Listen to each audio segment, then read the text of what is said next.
তৃতীয়টি হলো কেউ ফিরে না খালি হাতে, হাজারে তোর দরবার হতে।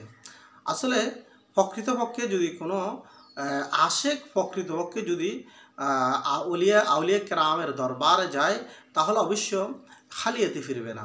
কেননা এটা হাদিস দ্বারা বুখারী শরীফের 6018 নং হাদিসটি আপনি দেখলে স্পষ্ট বুঝতে পারবেন এবং এই ভুল ধারণা থেকে আপনি ফিরে আসবেন যে আমি বলতেছি, নাম্বারও বলেছি, আপনারা মিলে দেখবেন যে হাদিস হচ্ছে, আমি সংক্ষেপের জন্য অনুবাদটা শুধু বলতেছি।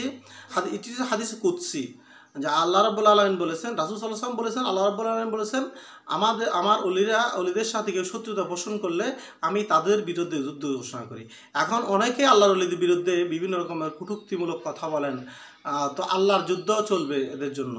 এবং এরপর বলেছেন, আমার অলিরা তাদের ফরজ ইবাদতের পাশাপাশি নফল ইবাদত করতে করতে তারা আমার চক্ষু হয়ে যায়, সেই চক্ষু যারা দেখে। একটু চিন্তা করে দেখেন, যেটা বলছে আল্লাহর কুদরতি চক্ষু, তো এটা দ্বারা পুরো পৃথিবী উনি দেখতে পারবেন।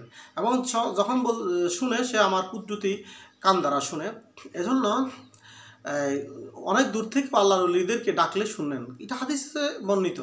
এরপর বলা হয়েছে, তারা যখন বলে, আল্লাহ বলেছেন তারা যখন বলে আমার মুখ দিয়ে কুদরতি জবান দিয়ে বলে। তাহলে দেখেন, আল্লাহ যে জবান দিয়ে একজন মানুষকে মৃত বলে, মরে যায়, কুন ফায়াকুন বলে, তেমনিভাবে যদি আল্লাহর ওলিদেরকে ওই কুদরতি জবানটা হয়ে থাকে, তাহলে একজন আল্লাহর ওলি কত পাওয়ারফুল একটু চিন্তা করে দেখেন। আর এরপরে বলা হয়েছে, সে যখন কোনো জিনিস ধরে আল্লাহর কুদরতি হাত দ্বারা ধরে, আমার কুদরতি হাত দ্বারা ধরে, সে যখন চলে আমার কুদরতি ফা দ্বারা চলে। ভালো করে আমি হাদিস নাম্বারটা দিচ্ছি, 6018 নং হাদিস, এটা বুখারী শরীফে বর্ণিত। ভালো করে দেখে নেন, তাহলে এই হাদিস থেকে বোঝা যাচ্ছে আল্লাহর ওলিদের শক্তি ক্ষমতা কত।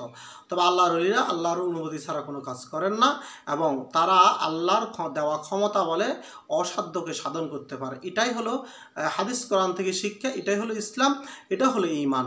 আল্লাহ আমাদেরকে বোঝার তৌফিক দান করুক। ওয়া মা তৌফিক ইল্লা বিল্লাহ। আসসালামু আলাইকুম ওয়া রাহমাতুল্লাহ।